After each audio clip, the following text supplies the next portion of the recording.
Assalamualaikum, salam sejahtera. Alhamdulillah, tanggal hari ini saya berusia 22 tahun. 22 tahun mengajarkan saya bermacam-macam pengalaman dan juga kenangan seperti perjuangan dan kesabaran. Saya bukanlah sesiapa. Saya hanyalah budak SMK biasa.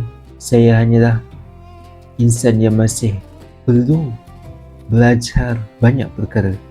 Saya hanyalah insan yang hendak meneruskan, mengagungkan bahasa Rasulullah, yakni bahasa Arab. Terus berjuang memertabatkan syiar Islam, menjulang dakwah dan memertabatkan mutu tanah air, memberikan manfaat kepada umat bangsa.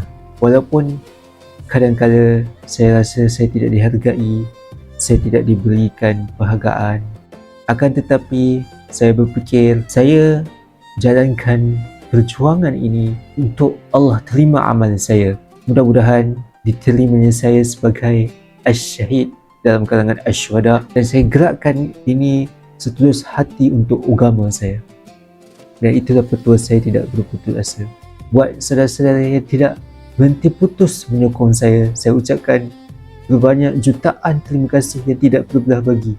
Hanya Allah sebaik-baik membalas ganjaran, yang mana saya tidak terdaya untuk membalas setanding dan setara dengan apa yang saudara-saudari telah bimbing dan berikan kepada saya. Harapan saya moga terus memberikan dorongan dan mendoakan saya. Jika saya sudah tidak ada, tetaplah apa legasi yang saya tinggalkan dalam lapangan ini. Mudah-mudahan pahalanya itu terus mengalir kepada diri saya walaupun tidak lagi satu alam. Allahumma ja'ala khaira amri akhirahu wa ja'ala khaira amali khawatimahu wa ja'ala khaira ayyami yawma alqaqa.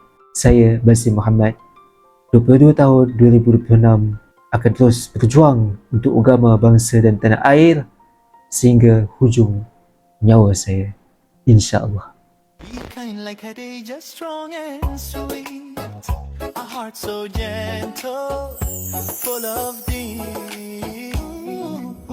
Be smart like Aisha, shining bright, spreading love, spreading light. Happy birthday to you, Allah blesses all you do. Be brave like Hajira too, and pure like Fatima through and through. Every is a gift from above, wrapped with dua, mercy and love. Say Bismillah and start anew. Allah's watching over you.